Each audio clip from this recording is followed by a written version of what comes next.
दोस्तों, आधुनिक भारत के इतिहास के इस क्रम में हम निम्न टॉपिक को कवर करेंगे, जो दो भागों में होगा। यूरोपीय कंपनियों का आगमन, बंगाल के नवाब, ब्रिटिश ईस्ट इंडिया कंपनी, क्षेत्रीय राज्य पंजाब एवं मशहूर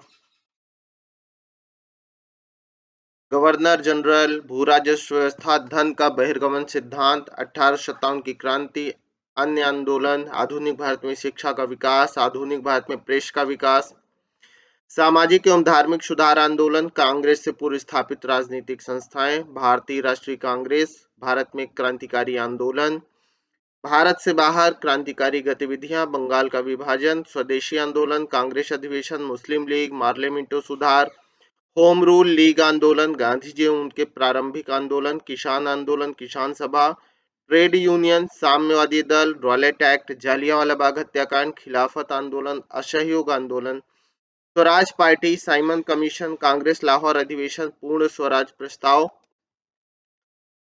इसके अलावा सविनय अवज्ञा आंदोलन, गांधी इरविन समझौता, कांग्रेस कराची अधिवेशन, तीनों गोलमेज सम्मेलन, सांप्रदायिक panchayat, Poona Pact, Congress Socialist Party, प्रांतीय चुनाव और मंत्रिमंडल का गठन, देसी रियासत, द्वितीय विश्व युद्ध, पाकिस्तान की मांग, व्यक्तिगत सत्याग्रह, क्रिप्स मिशन 1942, भारत छोड़ो आंदोलन, सुभाष चंद्र बोस और आजाद हिंद फौज, कैबिनेट मिशन, संविधान सभा, अंतरिम सरकार, भारत का विभाजन एवं स्वतंत्रता, भारत का संवैधानिक विकास, आधुनिक भारतीय इतिहास, पत्रिकाएं, पुस्तकें और उनके लेखक, कला एवं संस्कृति, परंपरागत पुरस्कार, भारत के शास्त्रीय नृत्य, संबंधित राज्य, त्योहार, संबंधित राज्य, मंदिर, संबंधित राज्य, नृत्य, लोक नृत्य से संबंधित राज्य, महत्वपूर्ण स्मारक, विविध और जम्मू कश्मीर।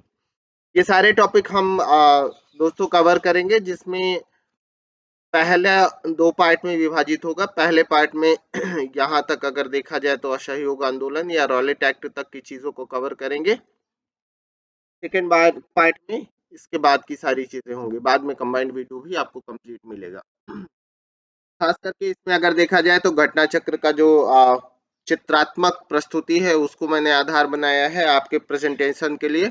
अन्य कहीं से भी चीजें मिली हैं तो उसे भी मैंने कवर किया है। तो पूरा चित्रात्मक रूप में आपके सामने चीजें आएंगी, जिसमें आपको इंटरेस्ट भी आएगा और एक क्विक रिवीजन भी होगा, जो आने वाली सभी परीक्षाओं के लिए महत्वपूर्ण है। आप किसी भी लेवल का प्रीलिम्स एग्जाम देने जा रहे हैं तो सभी एग्जाम के लिए इंपॉर्टेंट है, ऑब्जेक्टिव लेवल के एग्जाम्स के लिए।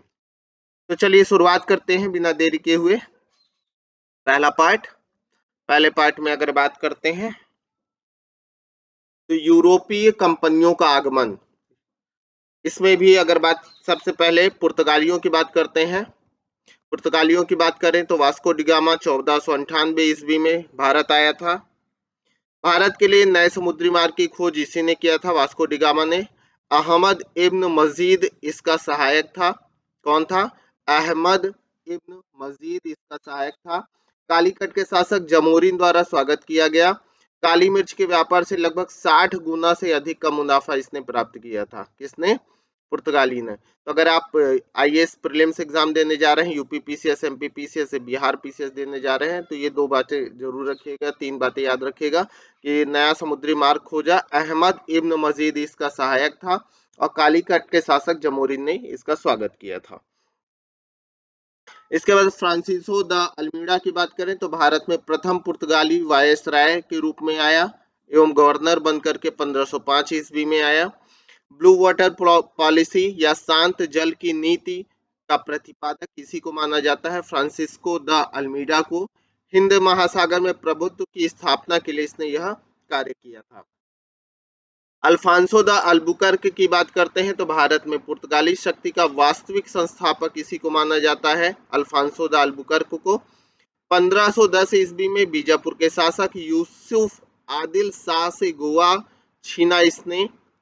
याद रखिएगा, 1510 ईस्वी में बीजापुर के शासक यूसुफ आदिल शाह से गोवा छीन लिया था इसने। मलक्का एवं हरमुज, जिसे फारस की खाड़ी के मुहाने पर स्थित है, उस पर अधिकार इसने किया।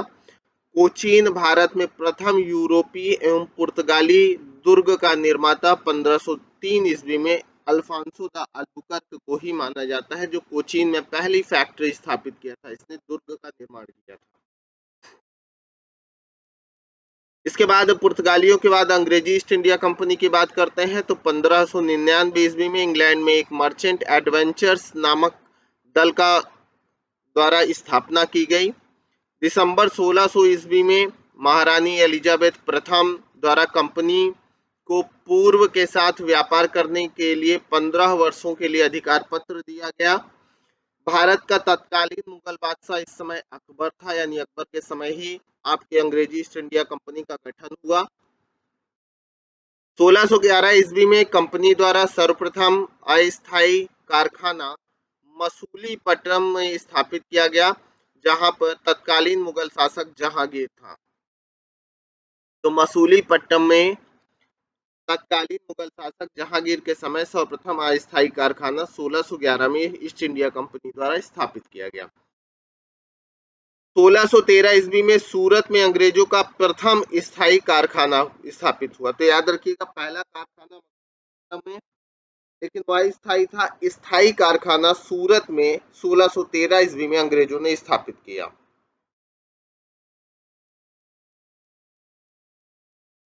East India French east India company की बात करते हैं तो फ्रेंच ईस्ट इंडिया कंपनी को कंपनी देस इंदेस ओरिएंटलेस इसका मूल नाम था। याद रखेंगे, कंपनी देस इंदेस ओरिएंटलेस, और 1664 ईस्वी में इसकी स्थापना हुई थी। इसका संस्थापक काल्बर्ट था। लुई 14वें के मंत्री के रूप में उसे जाना जाता है। निर्माण राज्य के द्वारा हुआ था, यानी सरकार ने इसका फ्रेंच ईस्ट इंडिया कंपनी का की स्थापना की थी। खर्च हेतु धन राज्य द्वारा प्रदान किया गया था। 1667 ईस्वी में फ्रांसिस कैरो अभियान दल के साथ भारत रवाना हुआ। कौन आया? Francis Cairo. 1668 ईस्वी में सूरत में प्रथम फ्रांसीसी व्यापारिक कारखाने की स्थापना की गई। 1668 ईस्वी में, ध्यान रखेंगे। 1669 ईस्वी में मसूलीपट्टनम दूसरी फ्रांसीसी कोठी स्थापित हुई। तो फ्रांसीसियों की पहली कोठी कहाँ हुई? सूरत में स्थापित हुई। दूसरी कोठी की अगर बात करते हैं कारखाने की तो मसूलीपट्टनम में स्थापित की गई। आप याद रखिएगा 1668 और 69 में। अन्य महत्वपूर्ण तथ्यों पर नजर डालते हैं। अंग्रेजों के व्यापार केंद्र के लिए हुगली के स्थान पर सूतानूती, जिसे सुतनौती का चयन करने वाले कासिम बाजार की फैक्ट्री का प्रमुख था जॉब चारनाक। यानी जॉब चारनाक था जिसने अंग्रेजों के व्यापार केंद्र के लिए हुगली के स्थान पर सुतनौती का चयन करने वाला कासिम बाजार की फैक्ट्री का प्रमुख जॉब चारनाक था। कोच्चि ब्रिटिश उपनिवेश के तहत सम्मिलित हुआ 1814 ईस्वी में। अंग्रेजी शासनकाल में अफीम उत्पादन हेतु प्रसिद्ध राज्य था बिहार। याद रखिएगा, बिहार के एग्जाम के लिए इंपॉर्टेंट है, अन्य एग्जाम के लिए भी इंपॉर्टेंट है। पुर्तगालियों को स्वाली नामक स्थान पर हराने वाले अंग्रेज अधिकारी का नाम था थॉमस बेस्ट। यानी थॉमस बेस्ट में स्वाली नामक स्थान पर पुर्तगालियों को हराया था। हुगली को बंगाल की खाड़ी में समुद्री लूटपाट के लिए अड्डे के रूप में प्रयोग करने वाली यूरोपीय शक्ति पुर्तगाली थी। याद रखिएगा,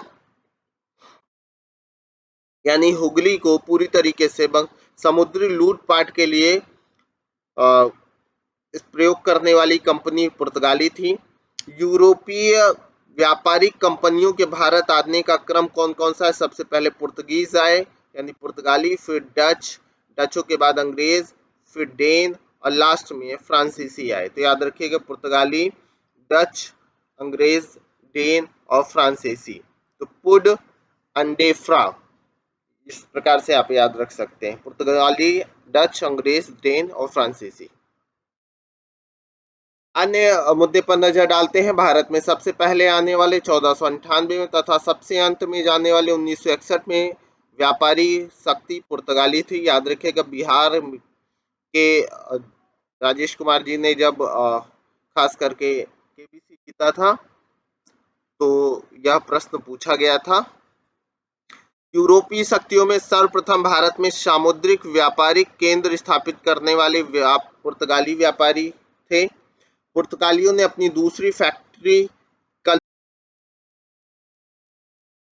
पुर्तगालियों ने अपनी दूसरी फैक्ट्री कन्नूर में स्थापित की थी, तो ध्यान रखेंगे। ठीक है दोस्तों, अगर वीडियो आप देख रहे हैं तो जरूर पूरा देखिएगा। आईएएस का प्रीलिम्स होने वाला है, UPPCS prelims, MPPCS prelims, BPSC का 69 होने वाला है। इसके अलावा उत्तराखंड की वैकेंसी आने की संभावना है, हिमाचल का एग्जाम होने वाला है, अन्य कई एग्जाम होने वाले हैं। उन सारे एग्जाम्स के लिए, हिस्ट्री के लिए यह बेस्ट रिवीजन क्लास है जो आपके सामने है। तो पूरा वीडियो देखिएगा, वीडियो को शेयर भी करिएगा, लाइक भी करिएगा, साथ में कमेंट बॉक्स में कमेंट करते हुए अगर आप चैनल से नहीं जुड़े हैं तो चैनल से जुड़ने के लिए चैनल को सब्सक्राइब कर दीजिएगा। साथ में अपने ग्रुप और रिकमेंड दोस्तों को भी रिकमेंड करिएगा। चलिए, हुगली स्थित पुर्तगाली बस्तियों को पूरी तरह से नष्ट किसने किया था? तो मुगल बादशाह शाहजहां ने हुगली में स्थित पुर्तगाली बस्तियों को पूरी तरह से नष्ट किया गया। मसूलीपट्टनम की बात करें तो मसूलीपट्टनम प्रथम डच फैक्ट्री का स्थापना स्थल था। पीपली डचों की बंगाल में प्रथम कंपनी फैक्ट्री का स्थापना स्थल था, जिसकी स्थापना 1627 में हुई थी। ठीक है, तो प्रथम डच फैक्ट्री मसूलीपट्टनम में स्थापित हुई और डचों की बंगाल में प्रथम फैक्ट्री जो है पीपली में स्थापित हुई है। तो ये ध्यान रखेंगे दोनों।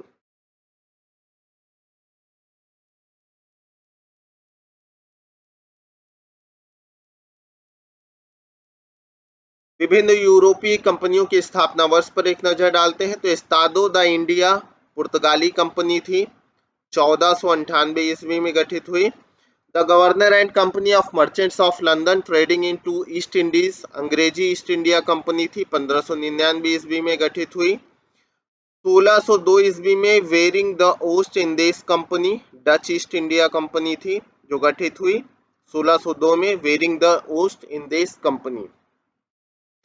1616 ईस्वी की बात करते हैं तो डेन ईस्ट इंडिया कंपनी का गठन हुआ और कंपनी देश इंदेश ओरिएंटलिस फ्रांसीसी कंपनी थी जो 1664 में गठित हुई। तो इस पर भी आप नजर डाल सकते हैं। तो 1498 में पुर्तगाली कंपनी, 1599 में अंग्रेजी ईस्ट इंडिया कंपनी, 1602 में डच ईस्ट इंडिया कंपनी और 1616 में डेन ईस्ट इंडिया कंपनी और 1664 में फ्रांसीसी कंपनी का गठन हुआ। तो ये क्रम भी आप ध्यान रख सकते हैं वर्ष के अनुसार।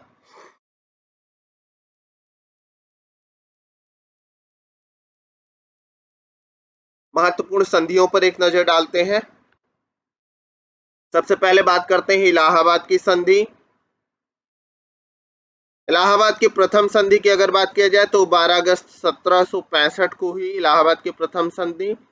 इसके पक्ष में अंग्रेज और मुगल सम्राट थे। शाह आलम द्वितीय के मध्य यह संधि हुई थी। ठीक है, तो अंग्रेज और मुगल सम्राट शाह आलम द्वितीय के मध्य हुई 1765 में इलाहाबाद की प्रथम संधि। इलाहाबाद की द्वितीय संधि की बात करें तो 16 अगस्त 1765 को हुई थी। 1765 में दोनों संधि है। इसमें अंग्रेज और अवध के नवाब सुजाउद्दौला के मध्य हुई थी। तो पहली शाह आलम के मध्य और अंग्रेजों के बीच, दूसरी अंग्रेजों और अवध के नवाब सुजाउद्दौला के बीच। मंगलोर की संधि पर नजर डालते हैं तो 1784 में हुई, अंग्रेज और टीपू सुल्तान के मध्य हुई थी। याद रखिएगा, मंगलौर की संधि। तालाबाई की संधि 1782 में हुई, अंग्रेज और मराठों के बीच। सालाबाई की संधि, सालबाई की संधि की अगर बात करें तो अंग्रेज और मराठों के बीच 1782 में हुई। मद्रास की संधि पर एक नजर डालते हैं तो 1769 ईस्वी में हैदर अली और अंग्रेजों के बीच हुई। इसके किसके बीच? हैदर अली और अंग्रेजों के बीच 1769 ईस्वी में मद्रास की संधि हुई।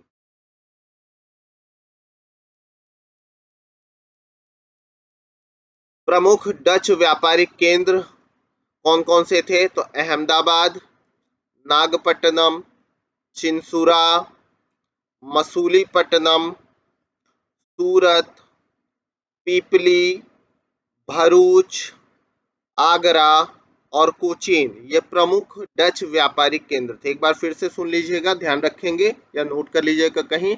अहमदाबाद, नागपट्टनम, चिंसुरा, मसूलीपट्टनम, सूरत, पीपली, भरूच, आगरा और कोचीन ये सभी प्रमुख डच व्यापारिक केंद्र थे। अंग्रेज और फ्रांसीसी संघर्ष के बारे में जानते हैं। कर्नाटक का प्रथम युद्ध 1746 से लेकर के 48 ईस्वी तक हुआ, जो अंग्रेजों और फ्रांसीसियों के मध्य हुआ। तत्कालीन कारण क्या था? अंग्रेज कैप्टन बर्नेट के नेतृत्व में अंग्रेजी सेना द्वारा कुछ फ्रांसीसी जहाजों पर अधिकार कर लिया गया था, इस कारण से यह युद्ध हुआ। इसके अलावा ऑस्ट्रिया के उत्तराधिकार युद्ध का विस्तार मात्र माना जाता है इसे, कि ऑस्ट्रिया का जो उत्तराधिकार युद्ध था उसी का विस्तार है कर्नाटक का प्रथम युद्ध। एक्सला सापेल की संधि पर नजर डालें तो 1748 ईस्वी से ऑस्ट्रिया का उत्तराधिकार युद्ध समाप्त हो गया। वांडीवास युद्ध पर नजर डालते हैं तो अंग्रेज बनाम फ्रांसीसी था, यह भी 1760 में हुआ। खास करके याद रखिएगा 46-48 के बाद 1760 में वांडीवास का युद्ध हुआ कर्नाटक युद्ध के बाद। आयरकूट, इसका नेतृत्व आयरकूट ने किया अंग्रेजों की सेना का, और काउंट डी लाली ने किया फ्रांसीसी सेना का नेतृत्व। परिणाम यह रहा कि अंग्रेज विजेता हो गए इस वांडीवास के युद्ध में, तो याद रखेंगे फ्रांसीसियों की हार हुई।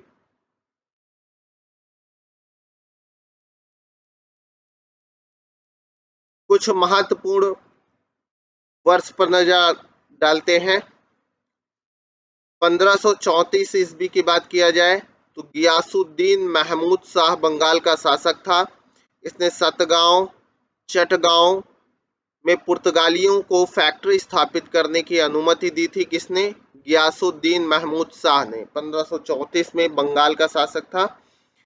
पुर्तगालियों को फैक्ट्री स्थापित करने की अनुमति सतगांव और चटगांव में दी, याद रखें।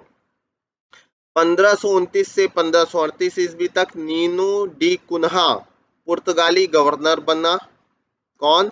नीनो डी कुन्हा जो है पुर्तगाली गवर्नर बन करके रहा 1529 से 1538 ईस्वी तक।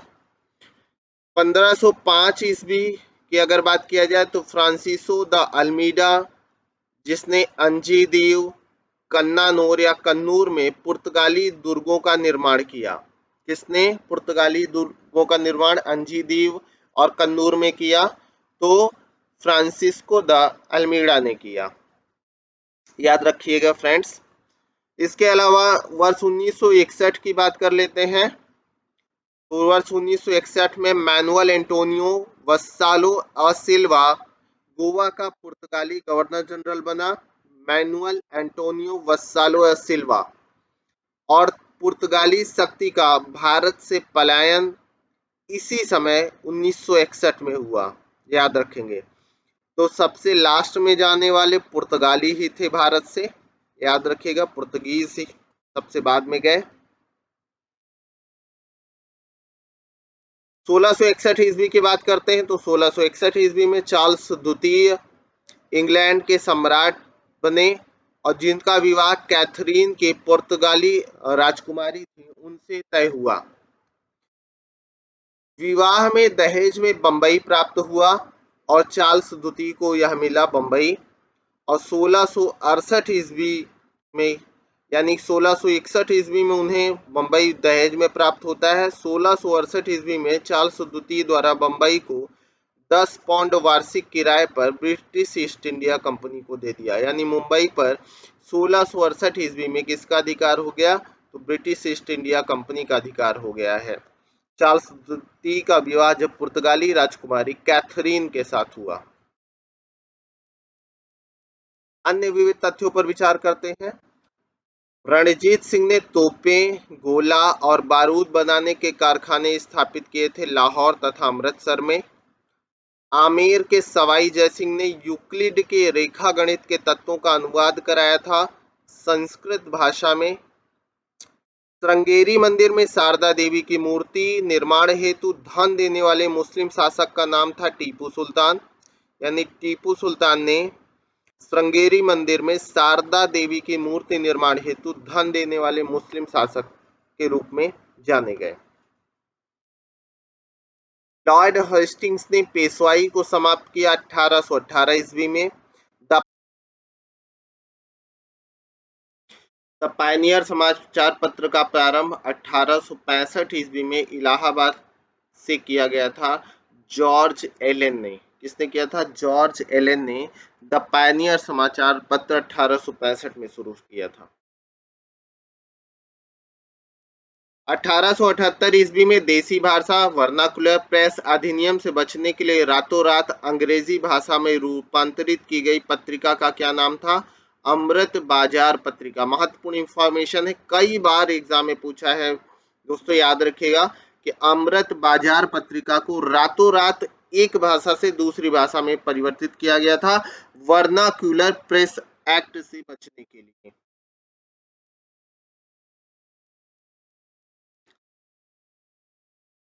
राजसी उपाधि अधिनियम की बात करते हैं तो वर्ष 1876 में इसे पारित किया गया। ब्रिटिश संसद के द्वारा इसके तहत प्रावधान था कि महारानी विक्टोरिया भारत की साम्राज्ञी नियुक्त की जाती हैं। 1876 में राजसी उपाधि अधिनियम। विधवा पुनर्विवाह अधिनियम की बात करते हैं तो इसे लॉर्ड डलहौजी के समय में प्रारूपित और प्रस्तुत किया गया। 26 जुलाई 1856 को इसे अधिनियमित किया गया। तत्कालीन गवर्नर जनरल लॉर्ड कैनिंग के समय से पारित किया गया, जिसमें नियम 15 में ये था कि विधवा विवाह वैध है और उत्पन्न संतान वैध होगी। यानी विधवा पुनर्विवाह अधिनियम को लॉर्ड कैनिंग के समय डलहौजी द्वारा पारित और प्रस्तुत किया गया। बंगाल के नवाब और ब्रिटिश ईस्ट इंडिया कंपनी पर एक नजर डालते हैं। तो सबसे पहले बंगाल के नवाबों में अगर बात किया जाए तो मुर्शीद कुली खान पर नजर डालते हैं। यह अंतिम गवर्नर था मुगल सम्राट द्वारा स्वतंत्र रूप से बंगाल में नियुक्त किया गया। इजारा व्यवस्था में भूमि बंदोबस्त प्रारंभ किया गया। राजधानी ढाका से मकसूदाबाद या मुर्शिदाबाद स्थानांतरित की गई मुर्शीद कुली खान के समय। अलीवर्दी खां की बात करते हैं, 1740 से 1756 तक रहे। यूरोपीय शक्तियों की तुलना मधुमक्खी से इसने की थी अलीवर्दी खां ने। प्रसिद्ध कथन है, यदि उन्हें ना छेड़ा जाए तो वे शहद देंगी और यदि छेड़ा जाए तो वह काट काट कर मार डालेंगी। ये अलीवर्दी खां की ही प्रसिद्ध पंक्ति है, लाइनें हैं, जो बंगाल का गवर्नर था 1740 से 1756 तक। सिराजुद्दौला की बात करते हैं तो 1756 से लेकर के 1757 ईस्वी तक अलीवर्दी खां का दौहित्र एवं उत्तराधिकारी बना। ब्लैक होल की घटना सिराजुद्दौला के समय ही 20 जून 1756 को मानी जाती है। प्लासी के युद्ध में रॉबर्ट क्लाइव से परास्त हुआ था सिराजुद्दौला। याद रखिएगा, प्लासी के युद्ध में रॉबर्ट क्लाइव ने सिराजुद्दौला को पराजित किया था। अंतिम में मीर कासिम की बात करते हैं, 1760 से 1763 तक अलीवर्दी खां के उत्तराधिकारी। नवाबों में सबसे योग्य माना जाता है। पूर्णिया तथा रंगपुर का फौजदार पूर्व में था। इसने अपनी राजधानी मुर्शिदाबाद से मुंगेर स्थानांतरित की। कहां से? मुर्शिदाबाद से मुंगेर स्थानांतरित किया। सेना के गठन पर बात करते हैं तो यूरोपीय पद्धति के आधार पर इसने निश्चय किया, सेना का गठन किया। मुंगेर में तोपें तथा तोड़दार बंदूकें बनाने की व्यवस्था इसने स्थापित की। मीर कासिम ने बक्सर के युद्ध में यह अंग्रेजों से पराजित हुआ था। कौन? मीर कासिम बक्सर के युद्ध में अंग्रेजों से पराजित हुआ। ये बंगाल के नवाब की कहानी रही, ध्यान रखेंगे। रॉबर्ट क्लाइव पर एक नजर डालते हैं तो भारतवर्ष में ब्रिटिश साम्राज्य का संस्थापक रॉबर्ट क्लाइव को माना जाता है। प्लासी का युद्ध में हुआ जिसमें सिराजुद्दौला को हराया। भारत में ब्रिटिश प्रभुत्व की नींव रखने वाला रॉबर्ट क्लाइव माना जाता है। हालांकि इसकी शुरुआत जो है सैनिक रूप में हुई थी, जननेता के रूप में, सैनिक रूप में हुई थी। बंगाल का गवर्नर बना 1757 से 1760 तक और फिर 1765 से 1767 तक। इलाहाबाद की संधि इसी के समय हुई, रॉबर्ट क्लाइव के समय। शाह आलम द्वितीय तथा शुजाउद्दौला के साथ श्वेत विद्रोह अंग्रेजों सैनिकों का इसी के समय हुआ। बंगाल में लुटेरा राज्य का संस्थापक भी आपके रॉबर्ट क्लाइव को ही माना जाता है। तो ये सारी बातें रॉबर्ट क्लाइव के रूप में ध्यान रखेंगे। परीक्षा दृष्टि से प्लासी, वर्तमान नाम पलासी का युद्ध मैदान पश्चिम बंगाल राज्य के नदिया जिले में स्थित है, भागीरथी नदी के किनारे, ध्यान रखेंगे। कंपनी द्वारा नियुक्त 2 उप दीवान दीवानी कार्य हेतु थे, मोहम्मद रजा खान बंगाल के लिए और राजा सिताब राय बिहार के लिए। तो ध्यान रखिएगा। बक्सर के युद्ध के समय बंगाल का नवाब कौन था? तो मीर जाफर था, याद रखिएगा। बक्सर के युद्ध के समय बंगाल का नवाब मीर जाफर को नियुक्त किया गया था। बक्सर के युद्ध पर नजर डालते हैं तो 22 अक्टूबर 1764 को समाप्त हुआ, जिसमें मीर कासिम, अवध के नवाब सुजाउद्दौला और दिल्ली के मुगल बादशाह शाह आलम द्वितीय बनाम अंग्रेज शामिल हुए थे। यानी एक तरफ मीर कासिम, अवध का नवाब सुजाउद्दौला और दिल्ली के मुगल बादशाह शाह आलम द्वितीय शामिल थे, दूसरी तरफ अंग्रेज थे। अंग्रेजी सेना की कमान मेजर हेक्टर मुनरो के पास थी। बंगाल का तत्कालीन नवाब मीर जाफर था उस समय, याद रखिएगा। 1764 में जब समाप्त हुआ बक्सर का युद्ध। शाह आलम द्वितीय 1759 से लेकर के 1806 ईस्वी तक। इलाहाबाद की दूसरी संधि के बाद घटनाक्रम की अगर बात करें तो शाह आलम की बात की जा सकती है। अंग्रेजी संरक्षण में इलाहाबाद में रखा गया। अवध के नवाब द्वारा छोड़े गए इलाहाबाद तथा कड़ा क्षेत्र शाह आलम को प्रदान किए गए। 12 अगस्त 1765 का फरमान कंपनी को बंगाल, बिहार तथा उड़ीसा की दीवानी स्थायी रूप से प्रदान कर दी गई। याद रखिएगा, बंगाल, बिहार और उड़ीसा की दीवानी मिल गई इन्हें। कंपनी द्वारा सम्राट को 26 लाख रुपए पेंशन प्रतिवर्ष देने की बात की गई। डुप्ले पहली बार यूरोपीय सेना को भारतीय व्यय पर भारतीय राजदरबारों में नियुक्त करवाया। डुप्ले ने पहली बार यूरोपीय सेना के लिए यह काम किया कि भारतीय व्यय पर भारतीय राजदरबारों में नियुक्त किए गए यूरोपीय सेना। सूरत की बात करते हैं तो फ्रांस का भारत में पहला व्यापारिक कारखाना सूरत में स्थापित हुआ था। कहाँ? सूरत में फ्रांस का भारत में पहला व्यापारिक कारखाना स्थापित किया गया। अगला टॉपिक है आपका पंजाब और मैसूर राज्य से संबंधित। पंजाब पर बात करते हैं। रणजीत सिंह की बात करते हैं तो 13 नवंबर 1780 को सुकरचकिया मिशल के मुखिया महासिंह के घर इनका जन्म हुआ था। महाराजा रणजीत सिंह और अंग्रेजों के मध्य अमृतसर की संधि हुई थी 25 अप्रैल 1809 को। कब? 1809 में महाराजा रणजीत सिंह और अंग्रेजों के मध्य अमृतसर की संधि हुई। चिनाब नदी में गिरी जमान शाह की तोपों को निकलवाकर वापस जमान शाह के पास भेजा था किसने? आपके रणजीत सिंह ने। लाहौर पर रणजीत सिंह को अधिकार करने की अनुमति जमान शाह द्वारा उसी के बाद दे दी गई थी। 1799 ईस्वी में लाहौर पर अधिकार हो गया और लाहौर राजधानी घोषित कर दी गई रणजीत सिंह के द्वारा। साथ ही जमान शाह ने राजा की उपाधि दी थी और लाहौर का अपना सूबेदार भी मान लिया था राजा रणजीत सिंह को। 1805 ईस्वी में भंगी मिसल से अमृतसर छीना गया, याद रखिएगा। और इस साथ में याद रखिएगा ये सुकरचकिया मिसल से जुड़े हुए थे, ठीक है, याद रखिएगा सुकरचकिया मिसल। उस समय कई मिसलों में बटे हुए थे आपका जो पंजाबी या सिख समुदाय था। शाह सुजा की बात करते हैं तो रणजीत सिंह को कोहिनूर हीरा शाह सुजा द्वारा मिला। किसके द्वारा? शाह सुजा के द्वारा रणजीत सिंह को कोहिनूर हीरा प्राप्त हुआ था। विक्टर जाखमा की बात करते हैं तो फ्रांसीसी पर्यटक रणजीत सिंह की तुलना में नेपोलियन बोनापार्ट से आए। कौन? फ्रांसीसी जो पर्यटक थे रणजीत सिंह की तुलना नेपोलियन बोनापार्ट से किया विक्टर जाखमा ने। फकीर अजीजुद्दीन रणजीत सिंह का विदेश मंत्री था। फकीर अजीजुद्दीन का प्रसिद्ध कथन था, ईश्वर की इच्छा थी कि मैं सब धर्मों को एक निगाह से देखूं, इसीलिए उसने दूर।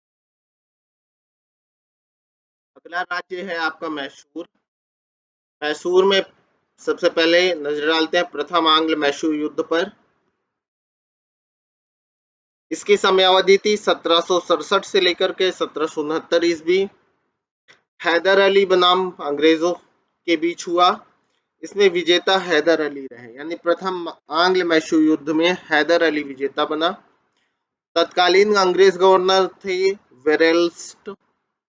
युद्ध की समाप्ति हुई मद्रास की संधि द्वारा 4 अप्रैल 1769 ईस्वी में। द्वितीय आंग्ल मैसूर युद्ध पर नजर डालते हैं। समयावधि 1780 से 84 के बीच रही। हैदर अली जुलाई 1780 में कर्नाटक पर आक्रमण किया। कर्नल बेली के नेतृत्व वाली अंग्रेजी सेना को हराकर अर्काट पर अधिकार कर लिया हैदर अली ने। ठीक है। इसके बाद टीपू पोल्लीलूर, हेक्टर मुनरो की सेना परास्त हुई पोल्लीलूर में टीपू द्वारा। 1781 की बात करते हैं तो हैदर अली बनाम आयरकूट, पोर्टोनोवा, पोल्लीलूर और सोलिंगुर। आयरकूट ने हैदर को हराया यहाँ पर, यानी 1781 में आयरकूट ने हैदर को हरा दिया पोर्टोनोवा, पोल्लीलूर और सोलिंगुर में। दिसंबर 1782 में हैदर अली की मृत्यु हो गई। 1784 में मंगलोर की संधि टीपू तथा अंग्रेजों के मध्य हुई। ठीक है, 84 में मंगलोर की संधि हुई टीपू सुल्तान और अंग्रेजों के मध्य। इसके बाद द्वितीय आंग्ल मैसूर युद्ध का समापन हो गया।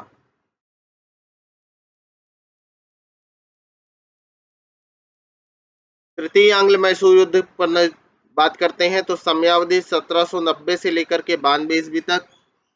कार्नवालिस, मराठा, निजाम बनाम टीपू, यानी एक तरफ कार्नवालिस थे मराठा और निजाम थे, दूसरी तरफ टीपू थे। श्री श्रीरंगपट्टनम की संधि हुई जिससे युद्ध समाप्त हुआ और टीपू का आधा राज्य अंग्रेजों तथा उनके साथियों को प्राप्त हुआ। टीपू से 3 करोड़ रुपया युद्ध क्षति के रूप में वसूली की गई, वसूली के लिए कहा गया। श्रीरंगपट्टनम की संधि की बात करते हैं तो मार्च 1792 में ईस्वी में हुई टीपू सुल्तान तथा कार्नवालिस के बीच। इसका परिणाम यह रहा कि तृतीय आंग्ल मैसूर युद्ध 1790-92 का समापन हुआ है श्रीरंगपट्टनम की संधि से।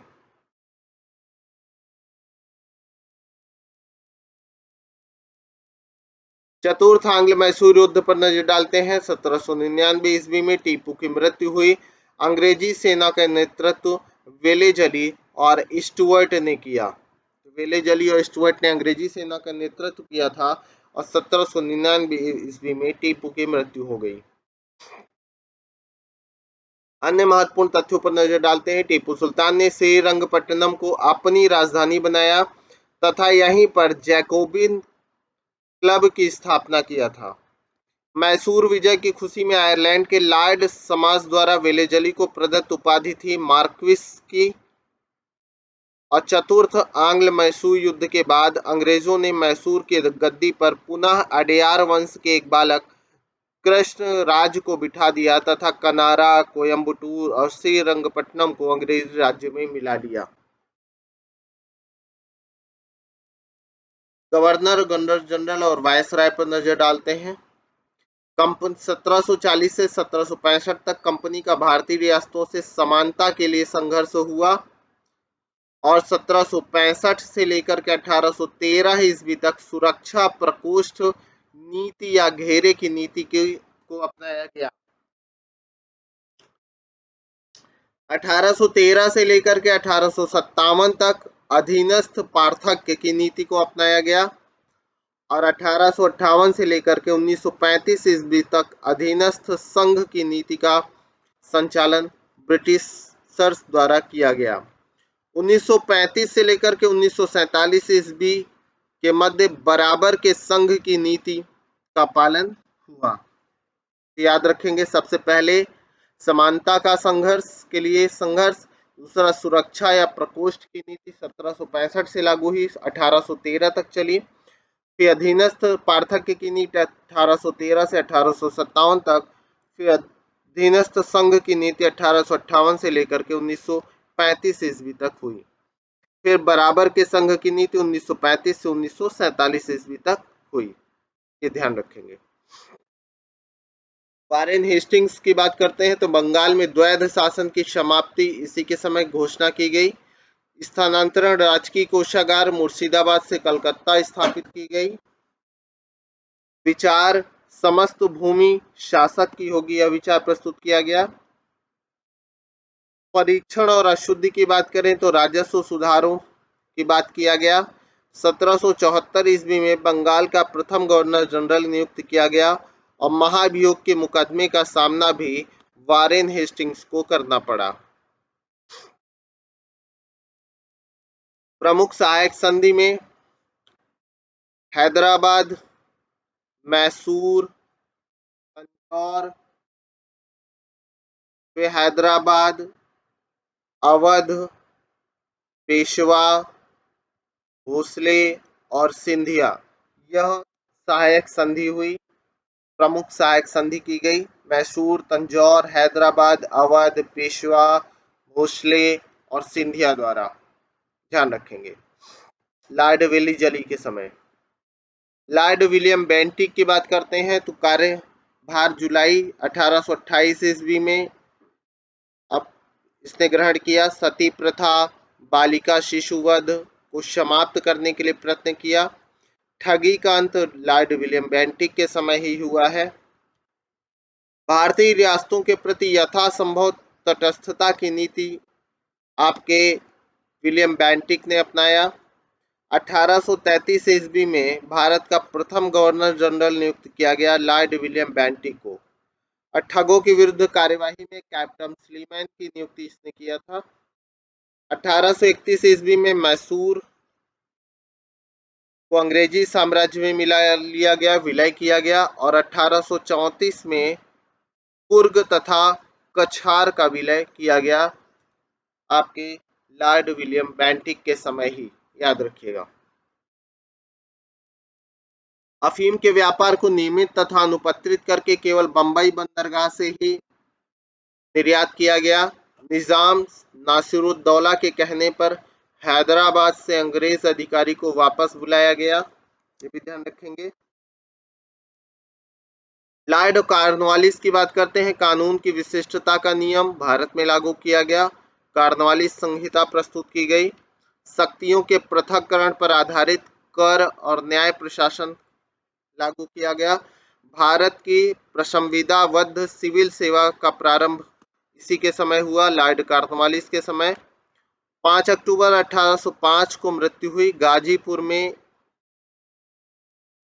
इसकी मृत्यु हुई और यहीं पर कब्र है, तो याद रखिएगा गाजीपुर में लॉर्ड कॉर्नवालिस की कब्र है।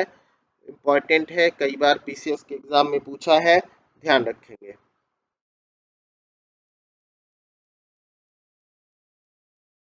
लॉर्ड डलहौजी पर नजर डालते हैं तो 1848 से लेकर के 56 तक यह रहा। अवध का विलय इसने किया। वाजिद अली शाह पर कुशासन का आरोप लगा के अवध का विलय किया। भारत में रेल निर्माण की दिशा में प्रथम प्रयास इसी के समय हुआ, डलहौजी के समय ही। भारत में प्रथम रेलवे लाइन 1853 ईस्वी में बंबई से थाने के बीच चलाई गई थी। एक अलग सार्वजनिक निर्माण विभाग की स्थापना भी लॉर्ड डलहौजी ने किया था। व्यापकगत सिद्धांत के तहत 1848 में डॉक्ट्रिन ऑफ लैप्स का सिद्धांत भी इसे बोलते हैं। 1848 में सतारा को, जैतपुर एवं संभलपुर को 1849 में, बघाट को 1850 में, उदयपुर को 1852 में, झांसी को 1853 में, नागपुर को 1854 में इसने विलय किया था डॉक्ट्रिन ऑफ लैप्स के तहत।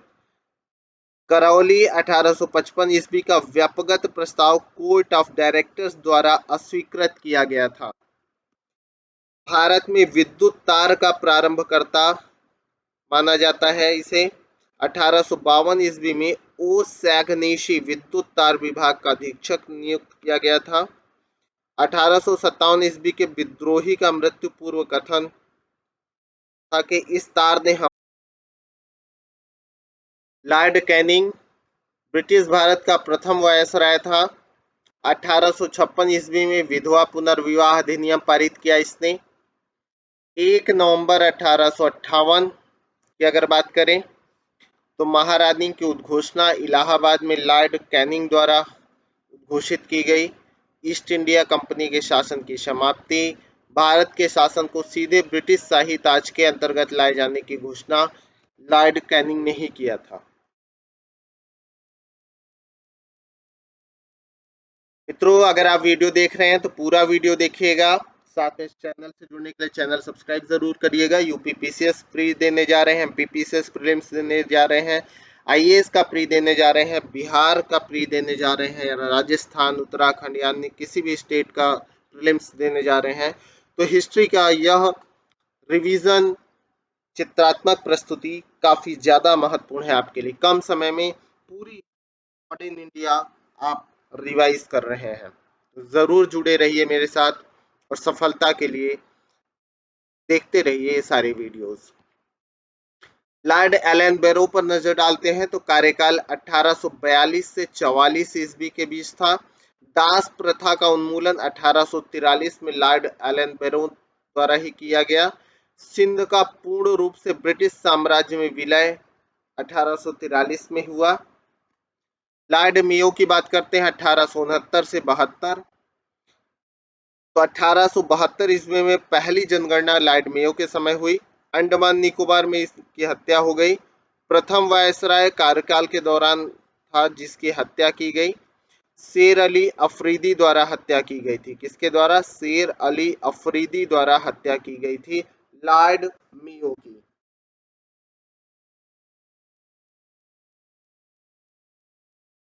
परीक्षोपयोगी दृष्टि की बात करते हैं तो आधुनिक भारत में स्थानीय शासन का जनक लॉर्ड रिपन को कहा जाता है। 1861 ईस्वी में प्रथम पुरातात्विक सर्वेक्षण नियुक्त किया गया था अलेक्जेंडर कनिंघम को। करजन के प्रशासन की तुलना औरंगजेब से की गई थी गोपाल कृष्ण गोखले द्वारा। भारत की राजधानी कलकत्ता से दिल्ली स्थानांतरित हुई वायसराय लॉर्ड हार्डिंग के समय। और 1871 ईस्वी में पुरातत्व सर्वेक्षण विभाग बनाया गया मेयो के समय में, लॉर्ड मेयो के समय। तृतीय दिल्ली दरबार का परिणाम था बंगाल का विभाजन रद्द हुआ। अर्गिल के सुझाव पर स्थापित विभाग था पुरातत्व विभाग। किसके सुझाव पर? अर्गिल के सुझाव के आधार पर पुरातत्व विभाग की स्थापना की गई थी। कुछ प्रमुख गतिविधि और गवर्नर जनरल या वायसराय। चूक का सिद्धांत या हड़प की नीति का प्रतिपादन किया था डलहौजी ने। बंगाल विभाजन लॉर्ड कर्जन के समय हुआ था। बंगाल में दोहरा शासन क्लाइव के समय लागू हुआ। सामाजिक सुधार का कार्य बेंटिक के समय किया गया था।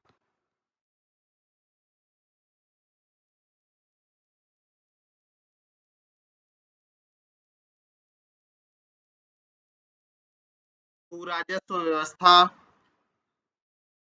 के बारे में जानते हैं। स्थायी बंदोबस्त प्रणाली, इसको शुरू किया था लॉर्ड कॉर्नवालिस ने 1793 ईस्वी में। इसे इस्तमरारी, जागीरदारी, मालगुजारी और बीसवेदारी व्यवस्था भी कहा जाता है। बंगाल, बिहार, उड़ीसा, उत्तर प्रदेश के वाराणसी तक के क्षेत्र में इसे लागू किया गया था। स्थायी बंदोबस्त प्रणाली, जिसे इस्तमरारी भी कहते हैं, ब्रिटिश भारत के लगभग 19% भू क्षेत्र पर लागू किया गया था। इसमें प्रावधान था कि जमींदारों का एक नया वर्ग भूस्वामी घोषित किया जाएगा। भूमि के लगान का 10/11 भाग कंपनी को देना होगा और 1/11 भाग जमींदार अपने पास रखेंगे। यह व्यवस्था स्थायी बंदोबस्त या इस्तमरारी व्यवस्था में किया गया था, जिसे आपके लॉर्ड कॉर्नवालिस के समय 1793 ईस्वी में लागू किया गया था।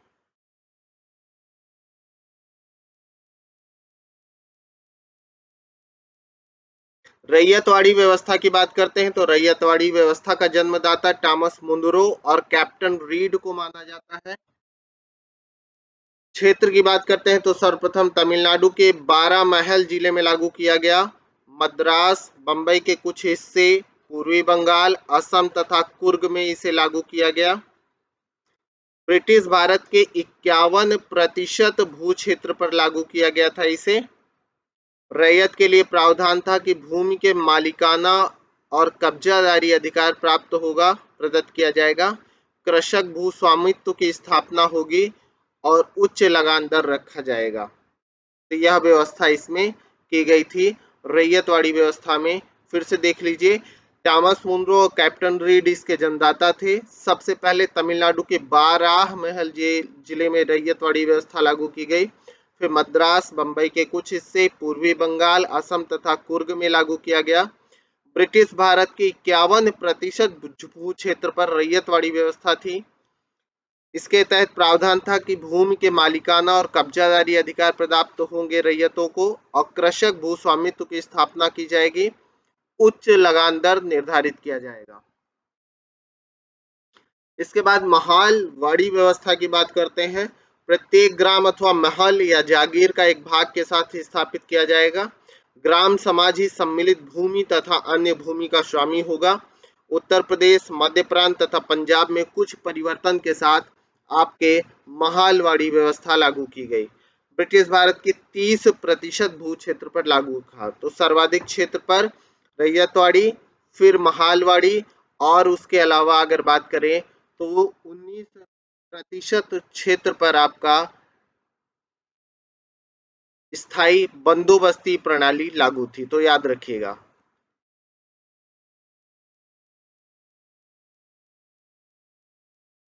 अगला टॉपिक है आपका धन का बहिर्गमन सिद्धांत। ट्रेन ऑफ वेल्थ की बात करते हैं तो इसके प्रतिपादक थे दादा भाई नौरोजी। सर्वप्रथम इन्होंने प्रतिपादन किया था इंग्लैंड डेप टू इंडिया में पहली बार धन के बहिर्गमन सिद्धांत का प्रतिपादन दादा भाई नौरोजी के द्वारा किया गया था। Poverty and un British rule in India 1921 में जो लिखी गई थी, इसी में इसका उल्लेख था। The wants and means of India on the commerce of India लेख में इसकी व्याख्या की गई। वर्ष 1905 में इसे इविल ऑफ ऑल इविल्स, अनिष्टों का अनिष्ट भी कहा गया था। याद रखिएगा ड्रेन थ्योरी को। इसमें अवधारणा यह थी कि भारतीय धन संपत्ति और माल का अविरल प्रवाह इंग्लैंड की ओर बदला हुआ है, लेकिन बदले में भारत को पर्याप्त आर्थिक, व्यापारिक तथा भौतिक लाभ नहीं प्राप्त हो रहा है, उसका अभाव है। ध्यान रखेंगे, महत्वपूर्ण है। इस सिद्धांत के सबसे पहले और सर्वाधिक प्रखर प्रतिपादक के रूप में अगर बात किया जाए, इसका स्वरूप था सरकार की खरीद नीति, होम चार्जेस अर्थात भारतीय सार्वजनिक ऋण एवं रेलों पर लगाई गई पूंजी पर दिया गया ब्याज, भारत को दी गई सैनिक और अन्य सामग्री की लागत, भारत के कारण इंग्लैंड में दिए जाने वाले नागरिक और सैनिक शुल्क, इंग्लैंड में राज्य सचिव का सारा व्यय वर्ष 1919 तक तथा भारत सरकार द्वारा यूरोपीय अफसरों को दिए जाने वाले भत्ते और पेंशन, यह सारा इसी से संबंधित था।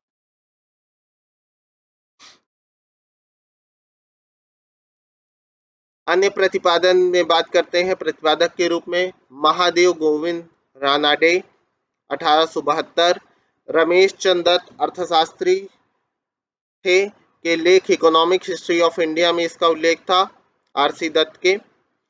भारतीय राष्ट्रीय कांग्रेस के कलकत्ता अधिवेशन 1896 में आधिकारिक तौर पर धन के बहिर्गमन सिद्धांत को स्वीकृति दी गई थी। तो याद रखिएगा कलकत्ता अधिवेशन में आधिकारिक तौर पर धन के बहिर्गमन सिद्धांत को स्वीकृति मिली थी।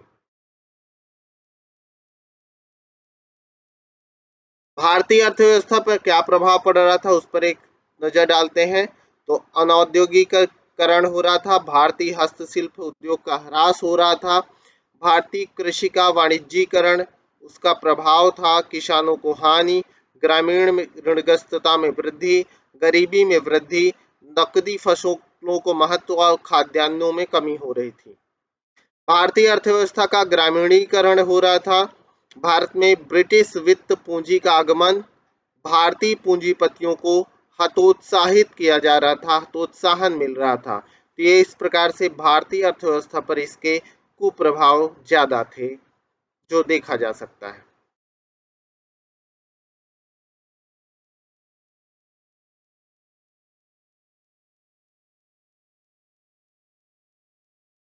1857 की क्रांति पर नजर डालते हैं। इंपॉर्टेंट है, ध्यान से सुनिएगा।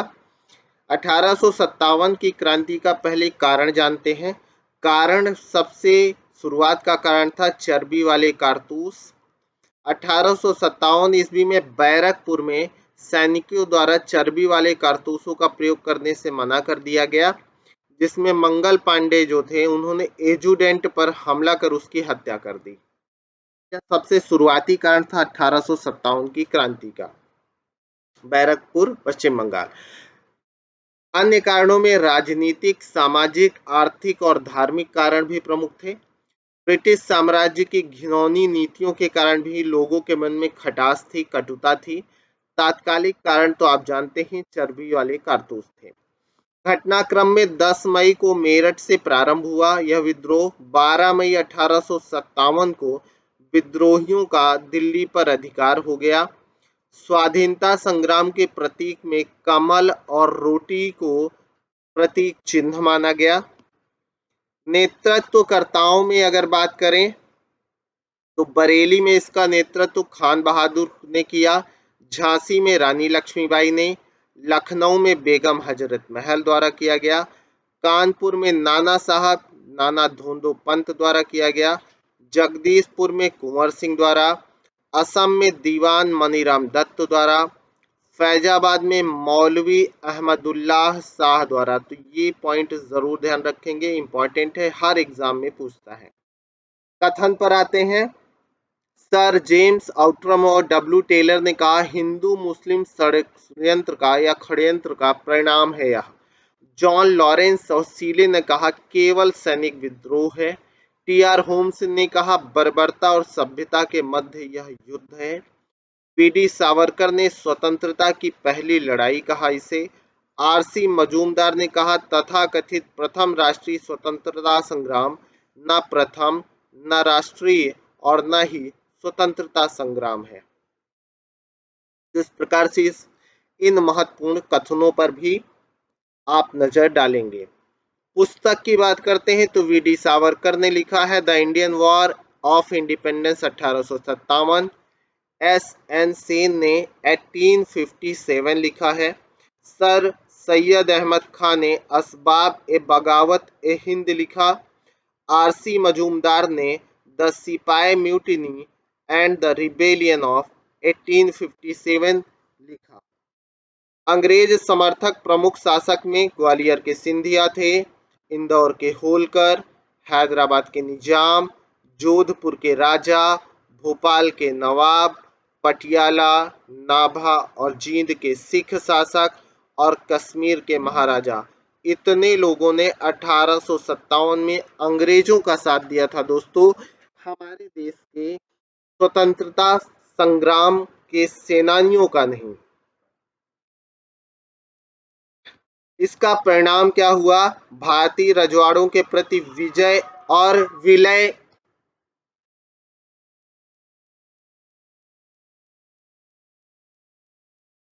भारतीय रजवाड़ों के प्रति विजय और विलय की नीति का परित्याग किया गया। सरकार द्वारा राजाओं को गोद लेने की अनुमति प्रदान की गई।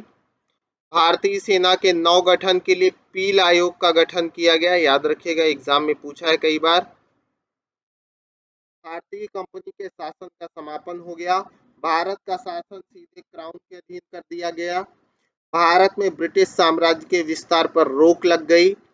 धार्मिक मामलों में अहस्तक्षेप की नीति का पालन हुआ और सबके लिए एक समान कानूनी सुरक्षा की बात की गई। तो यह इसका परिणाम रहा। तो अंततोगत्वा परिणाम काफी बेहतर रहा, लेकिन जो आज़ादी के लिए लड़ाई लड़ी गई थी वह नहीं मिल पाया, क्योंकि अपने ही काफी लोग इससे दूर रहे। तो ये सारी इंपॉर्टेंट इंफॉर्मेशन ध्यान रखिएगा, जो आपके एग्जाम के लिए महत्वपूर्ण है। अन्य जन आंदोलन में आते हैं तो संथाल विद्रोह की बात करते हैं 1855 से 56 ईस्वी। यह एक आदिवासी विद्रोह था। दामन एक कोह में मूलतः आर्थिक कारणों से प्रारंभ हुआ। नेतृत्व में सिद्धू, कान्हू, चांद एवं भौरव नामक 4 भाइयों ने इसका नेतृत्व किया। 1855 ईस्वी में संथालों द्वारा भागलपुर क्षेत्र में विद्रोह किया गया। मेजर बारो के नेतृत्व में विद्रोह को दबाने गई सेना संथालों द्वारा पराजित कर दी गई। तो ये संथाल विद्रोह था। पागल पंथ की बात करते हैं तो एक अर्ध धार्मिक संप्रदाय था। करम शाह द्वारा प्रारंभ किया गया। जमींदारों के द्वारा मुजारों टेनेंट्स पर किए गए अत्याचार के विरुद्ध आंदोलन था, जो टीपू द्वारा प्रारंभ था।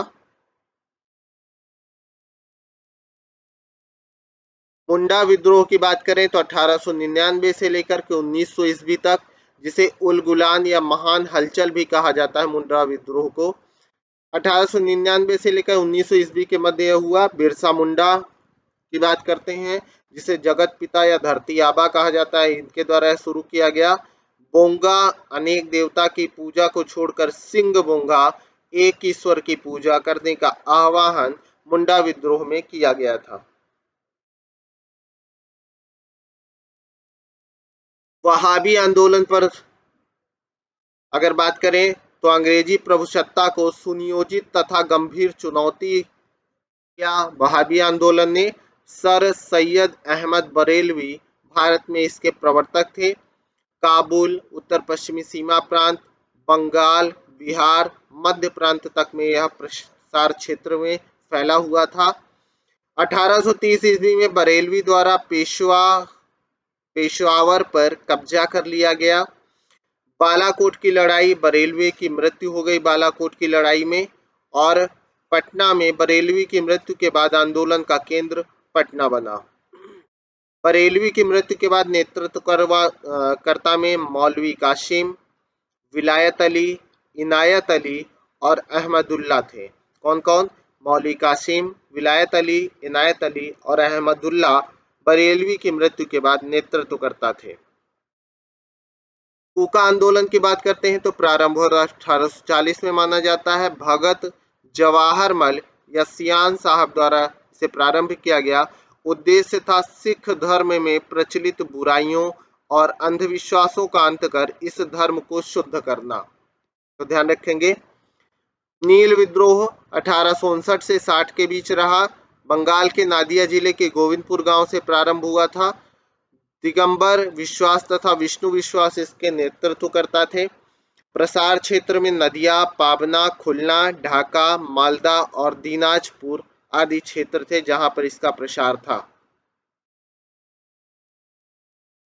हिंदू पैट्रियाट के संपादक हरिश्चंद्र मुखर्जी द्वारा इसको समर्थन दिया गया था। नील बागान मालिकों के अत्याचारों का चित्रण दीन बंधु मित्र द्वारा नील दर्पण में किया गया। तो याद रखिएगा, नील विद्रोह इंपॉर्टेंट है 1859 से 60 के बीच में, जिसमें हिंदू पैट्रियाट और दीन बंधु मित्र जैसे जो उस समय के पत्र थे, उनके द्वारा इसको समर्थन मिला। अब आधुनिक भारत में शिक्षा की बात करते हैं तो अंग्रेजों द्वारा स्थापित प्रथम मदरसा 1781 में वारेन हेस्टिंग्स द्वारा कलकत्ता में स्थापित किया गया था। प्रथम प्रमुख थे मौलवी मुइजुद्दीन। फारसी, अरबी और मुस्लिम कानून की शिक्षा दी जाती थी यहाँ। संस्कृत कॉलेज की स्थापना की बात करें तो 1791 ईस्वी में बनारस में जोनाथन डंकन के प्रयत्नों के परिणाम स्वरूप स्थापित हुआ था संस्कृत कॉलेज बनारस। उद्देश्य था हिंदुओं के धर्म, साहित्य और कानून का अध्ययन करना। चार्ल्स विल्किंस ने भगवद गीता का प्रथम आंग्ल अनुवाद करवाया और वारेन हेस्टिंग्स द्वारा जिसे की प्रस्तावना लिखी गई। तो याद रखिएगा, चार्ल्स विल्किंस पहली बार भगवद गीता का आंग्ल अनुवाद करवाया। सर विलियम जोन्स ने अभिज्ञान शाकुंतलम के अंग्रेजी अनुवादक के रूप में जाने जाते हैं। वुड डिस्पैच या वुड घोषणा पत्र की बात करते हैं तो 1854 ईस्वी में चार्ल्स वुड द्वारा जारी किया गया। इसे मैग्ना कार्टा भारत में अंग्रेजी शिक्षा का कहा जाता है। आधार है लंदन विश्वविद्यालय के आधार पर कलकत्ता, बंबई और मद्रास प्रेसिडेंसी में एक एक विश्वविद्यालय की स्थापना की व्यवस्था की बात की गई। इसमें वुड डिस्पैच में याद रखिएगा, वुड डिस्पैच 1854 में अंग्रेजी शिक्षा का मैग्ना कार्टा है।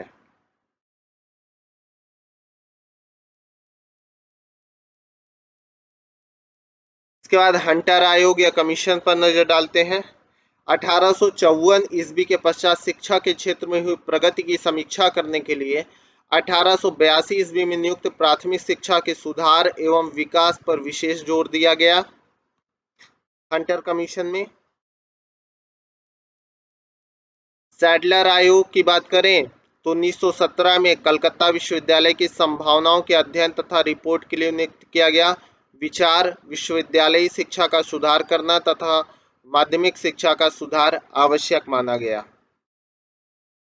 परीक्षा उपयोगी दृष्टि की बात करते हैं तो 1784 ईस्वी में एशियाटिक सोसाइटी ऑफ बंगाल की स्थापना हुई सर विलियम जोन्स द्वारा। राष्ट्रीय शिक्षा परिषद की स्थापना की गई 15 अगस्त 1906 को।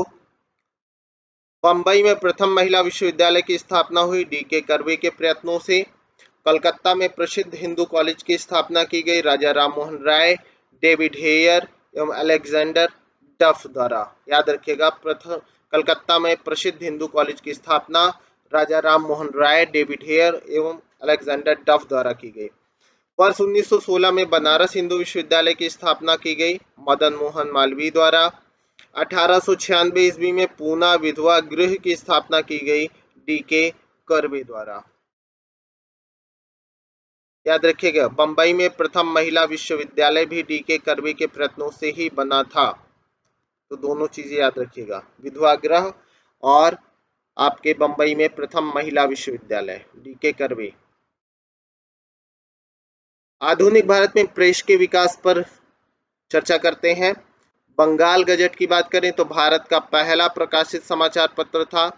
जे हिक्की 1780 में बंगाल गजट का प्रकाशन किया और लॉर्ड वेलेजली ने 1799 ईस्वी में सभी समाचार पत्रों पर सेंसर या प्रत्यक्षण अधिनियम पारित करके लागू कर दिया। लॉर्ड हेस्टिंग्स ने 1818 ईस्वी में प्रत्यक्षण अधिनियम रद्द कर दिया। लॉर्ड लिटल ने वर्नाक्यूलर प्रेस एक्ट पारित किया 1878 ईस्वी में। लॉर्ड रिपन ने वर्नाक्यूलर प्रेस एक्ट रद्द किया 1882 में। जरूर ध्यान रखेंगे, सारे पॉइंट्स बहुत इंपॉर्टेंट है, बिल्कुल भी भूलना नहीं है। बाल गंगाधर तिलक की बात करें बच्चों तो पत्रकारिता के लिए ब्रिटिश सरकार से सजा पाने वाले पहले भारतीय थे बाल गंगाधर तिलक। फ्री हिंदुस्तान तारकनाथ दास का अखबार था। राम मोहन राय की बात करें तो संवाद कौमुदी, प्रज्ञा का चांद बांग्ला भाषा में और मिरातुल अखबार फारसी में प्रकाशित किया इन्होंने। इंडियन मिरर अखबार की बात करें तो देवेंद्रनाथ टैगोर तथा मनमोहन घोष इसके संस्थापक थे।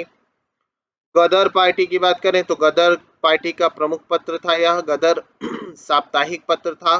प्रथम संस्करण का प्रकाशन 1 नवंबर 1913 को सैन फ्रांसिस्को से उर्दू भाषा में किया गया और 9 दिसंबर 1913 में गुरुमुखी में भी इसका प्रकाशन हुआ।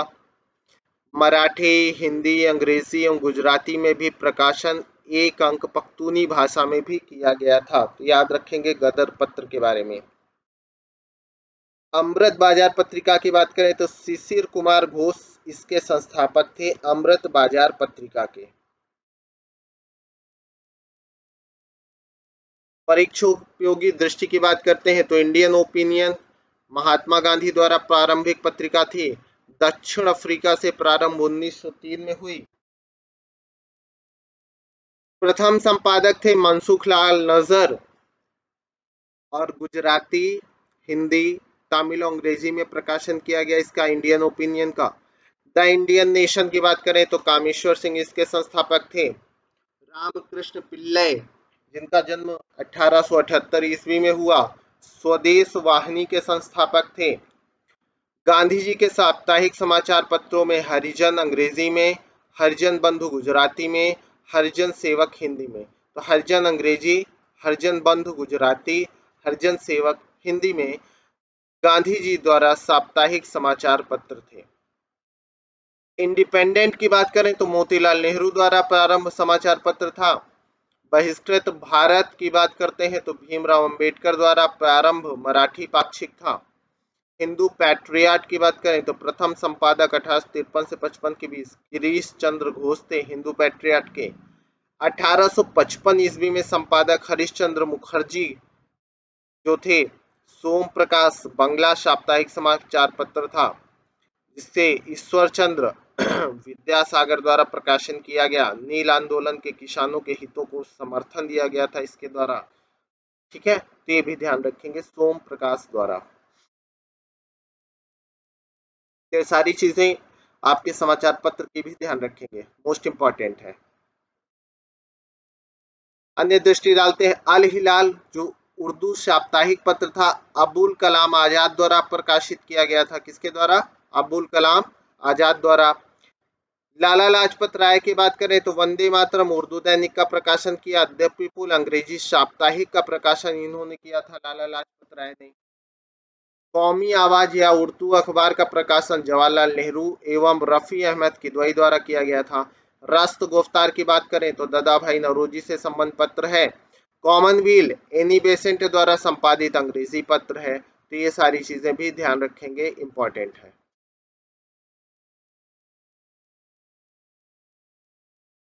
सामाजिक एवं धार्मिक सुधार आंदोलनों पर एक नजर डालते हैं।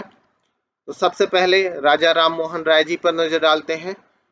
तो प्रथम भारतीय थे जिन्होंने भारतीय समाज में व्याप्त बुराइयों के विरोध में आंदोलन शुरू किया। और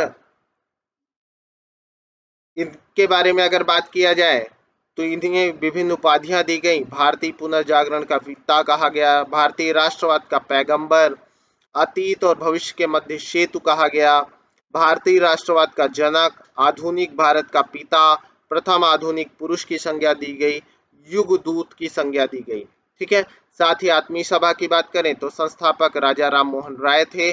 स्थापना 1815 ईस्वी में की गई। हिंदू धर्म के एकेश्वरवादी मत का प्रचार इन्होंने किया। अकबर द्वितीय की बात करते हैं तो राम मोहन राय को राजा की उपाधि दी गई। अपने दूत के रूप में 1830 ईस्वी में राजा राम मोहन राय को तत्कालीन ब्रिटिश सम्राट विलियम चतुर्थ के दरबार में इन्होंने भेजा था, अकबर द्वितीय ने। 27 सितंबर 1833 में इनकी मृत्यु ब्रिस्टल इंग्लैंड में हो गई। अंग्रेजी शिक्षा के पक्षधर थे। मूर्ति पूजा, बाल विवाह तथा सती प्रथा के विरोधी माने जाते हैं राजा राम मोहन राय।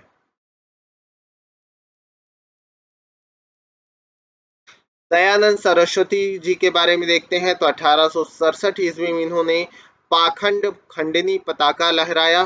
पुस्तक के रूप में सत्यार्थ प्रकाश का प्रकाशन किया।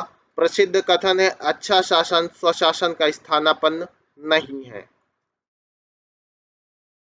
आर्य समाज की बात करते हैं तो आर्य समाज की स्थापना अप्रैल 1875 में बंबई में किया। उद्देश्य प्राचीन वैदिक धर्म की शुद्ध रूप से पुनः स्थापना की बात किया। मुख्यालय लाहौर 1877 ईस्वी में है। नारा था पुनः वेदों की ओर चलो। उपाधि भारत का मार्टिन लूथर किंग कहा जाता है की उपाधि दी गई। स्वराज शब्द का सर्वप्रथम प्रयोग दयानंद सरस्वती जी द्वारा ही किया गया था। तो ये स्वामी दयानंद सरस्वती जी के बारे में जरूर ध्यान रखिएगा, इंपॉर्टेंट है।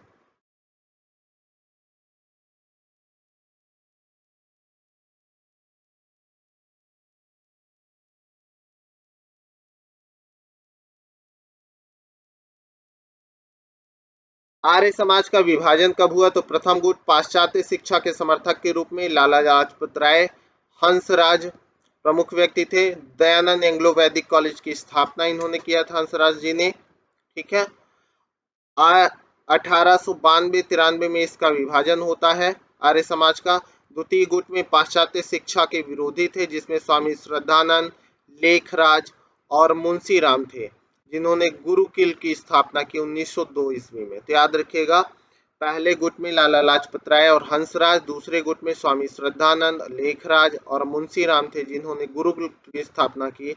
और लाला लाजपत राय हंसराज ने दयानंद एंग्लो वैदिक कॉलेज की स्थापना की थी। एक तरफ पाश्चात्य शिक्षा के समर्थक, दूसरी तरफ पाश्चात्य शिक्षा के विरोधी शामिल थे।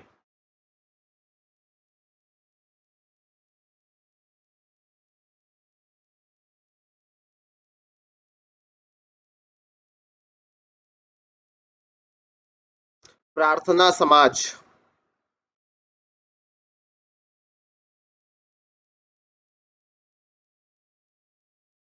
प्रार्थना समाज पर नजर डालते हैं तो इसकी स्थापना 1867 ईस्वी में बंबई में हुई। आत्माराम पांडुरंग इसके संस्थापक थे। प्रेरणा केशव चंद्र सेन से प्राप्त हुई थी।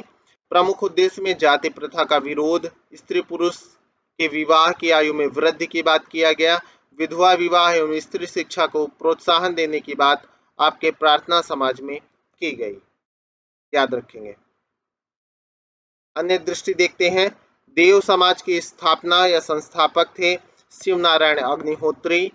सत्य शोधक समाज ज्योतिबा फूले। धर्म सभा राजा राधाकांत देव।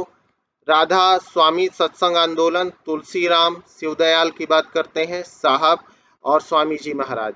रामकृष्ण मिशन स्वामी विवेकानंद। तत्वबोधनी सभा देवेंद्रनाथ टैगोर। और बहुजन समाज मुकुंद राव पाटिल शंकर राव जाधव। और विडो रिमैरिज एसोसिएशन की स्थापना विष्णु परशुराम शास्त्री पंडित ने की। विडो रीमैरिज एसोसिएशन की स्थापना विष्णु परशुराम शास्त्री पंडित ने की। ध्यान रखेंगे। नेटिव मैरिज एक्ट की बात करते हैं तो 1872 ईस्वी में पारित किया गया। केशव चंद्र सेन के प्रयास से विवाह हेतु यह प्रावधान किया गया। इसमें लड़कों की न्यूनतम आयु 18 वर्ष और लड़कियों की न्यूनतम आयु 14 वर्ष रखी गई। अन्य नाम इसे ब्रह्म विवाह अधिनियम भी कहा जाता है। ठीक है। तो नेटिव मैरिज एक्ट जो है केशव चंद्र सेन के प्रयास से 1872 ईस्वी में पारित हुआ था, जिसे ब्रह्म विवाह अधिनियम कहते हैं, जिसमें लड़कों की उम्र 18 वर्ष लड़कियों की 14 वर्ष रखी। 1856 ईस्वी में हिंदू विधवा पुनर्विवाह अधिनियम पारित किया गया। ये भी ध्यान रखेंगे। वर्नाक्युलर प्रेस एक्ट की बात करते हैं तो लॉर्ड लिटन के काल में पारित किया गया। अन्य नाम में देसी भाषा परिषद अधिनियम 1878 मुंह बंद करने वाला अधिनियम था, जिसे कहा गया। प्रमुख कथन था अर्स्किन पेरी ने कहा विपरीतगामी और असंगत। एस एन बनर्जी ने कहा आकाश से वज्रपात। वर्नाक्युलर प्रेस एक्ट के बारे में। ठीक है, ध्यान रखिएगा आप सभी। कांग्रेस से पूर्व स्थापित राजनीतिक संस्थाओं की बात करते हैं तो बंग भाषा प्रकाशिका सभा की स्थापना राजा राम मोहन राय के सहयोगियों द्वारा 1836 ईस्वी में स्थापित की गई थी। बंग भाषा प्रकाशिका सभा। लैंड होल्डर्स सोसाइटी की बात करें तो इसे जमींदारी एसोसिएशन भी कहा गया। 1838 ईस्वी में कलकत्ता में स्थापित हुआ। जमींदारों के स्वार्थों की रक्षा करना इसका प्रमुख उद्देश्य माना गया। संस्थापकों में द्वारकानाथ टैगोर थे। इसके बाद पूना सार्वजनिक सभा की बात करते हैं तो 1870 ईस्वी में स्थापित हुआ। संस्थापक में एम जी रानाडे और जी वी जोशी इसमें शामिल थे। पूना सार्वजनिक सभा में M G Ranade, G V Joshi 1870 ईस्वी। इंडियन एसोसिएशन पर नजर डालते हैं तो भारत संघ इसका दूसरा नाम है, जिसे 26 जुलाई 1876 को कलकत्ता में स्थापित किया गया। इसके संस्थापक थे सुरेंद्र नाथ बनर्जी। आनंद मोहन बोस के सहयोग से इंडियन एसोसिएशन की स्थापना की गई थी, यह भी ध्यान रखेंगे। ब्रिटिश इंडियन एसोसिएशन की बात करते हैं तो इसकी स्थापना अक्टूबर 1851 ईस्वी में कलकत्ता में हुई। संस्थापक सदस्य में राधाकांत देव अध्यक्ष थे। हरीश चंद्र मुखर्जी, देवेंद्र नाथ टैगोर और राजेंद्र लाल मित्र आदि इसके संस्थापक सदस्यों में शामिल थे। सेंट्रल मोहम्मडन नेशनल एसोसिएशन 1877 ईस्वी में कलकत्ता में स्थापित हुआ। इसके संस्थापक सैयद आमिर अली थे। ठीक है, ये भी याद रखिएगा। इसके बाद बम्बई प्रेसिडेंसी एसोसिएशन की बात करें तो स्थापना वर्ष 1885। संस्थापकों में फिरोज शाह मेहता, के टी तेलंग, बदरुद्दीन तैयब जी। तो याद रखिएगा बम्बई प्रेसिडेंसी एसोसिएशन 1885 में फिरोज शाह मेहता, के टी तेलंग और बदरुद्दीन तैयब जी के द्वारा स्थापित हुआ, जिसे बंबई के त्रिमूर्ति का नाम भी दिया जाता है, मेहता, तेलंग और तैयब जी को।